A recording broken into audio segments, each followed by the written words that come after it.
শিশু দিবস উপলক্ষে পড়ুয়াদের জন্য mid day meal special menu মাংস ভাত। এদিন জলপাইগুড়ি সদর গার্লস বিদ্যালয় প্রাঙ্গণে অনুষ্ঠানে উপস্থিত হয়ে শিশুদেরকে নিজের হাতে মাংস ভাত পরিবেশন করলেন জলপাইগুড়ি ডিপিএসসি চেয়ারম্যান লক্ষ্যমোহন রায়। শিশু দিবস উপলক্ষে জমজমাট অনুষ্ঠানের আয়োজন করা হয়ে স্কুলের কচিকাচাদের নিয়ে বৃহস্পতিবার সকালে জলপাইগুড়ি সদর বালিকা বিদ্যালয়ে পালিত হলো শিশু দিবস। সাত সকালে স্কুল প্রাঙ্গণে মোটুপাত্তুর 2 কার্টুনকে ঘিরে স্কুল পড়ুয়াদের মধ্যে দারুণ উন্মাদনা দেখা গেল। শিশু দিবস উপলক্ষে বিদ্যালয়ের পড়ুয়ারা যেমন খুশি তেমন সেজে প্রতিযোগিতাতেও অংশগ্রহণ করে। বিদ্যালয়ের শিক্ষিকা জানান, প্রতি বছরই আমরা শিশু দিবস পালন করি, এবারে বিশেষ সংযোজন যেমন খুশি তেমন সাজো। বাচ্চারাও খুব আগ্রহী এই নতুন উদ্যোগে। আজকের দিনটা কিভাবে পালন হলো বাচ্চাদের? আজকে তো একটি বিশেষ দিন।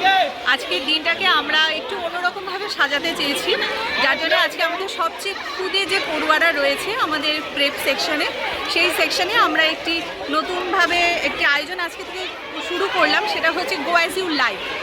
যে যেরকম ইচ্ছে সেইভাবে সেজে আসবে। ওরা সেজেও এসেছে। আজকের দিনটা খুব ভালো লাগছে ওদের এইভাবে। আমরা তো রোজ একই রকম ইউনিফর্মে ওদের দেখি, তো আজকে ওদের অন্যভাবে দেখতে পেয়ে আমরাও ভীষণ খুশি। এবং অবশ্যই আজকে মোটুপাতলু এসে একজন কার্টুন ক্যারেক্টার হিসেবে আমরা চিনি ওদের, তো বাচ্চারাও ভীষণ খুশি। দেখলে তুমি মোটুপাতলু?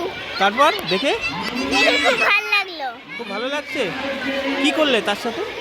চকলেট দিলাম, হাই করলাম, তোমাকে হ্যান্ডশেক করলাম। তোমাকে কি দিল? আমাকে চকলেট দিল। চকলেট দিয়েছে? আর কিছু দেয় না। আর কিছু দেয় নাই? না, আগে কোথায় দেখতে মোটু পাতলুকে? টিভিতে। আর এখন কোথায় দেখলে? এখন এখানে। এখানে দেখলে? হ্যাঁ। ও, কি করলো তোমাদের সাথে? হাই করলো, চকলেট দিল। ভালো লাগলো? হ্যাঁ। আচ্ছা।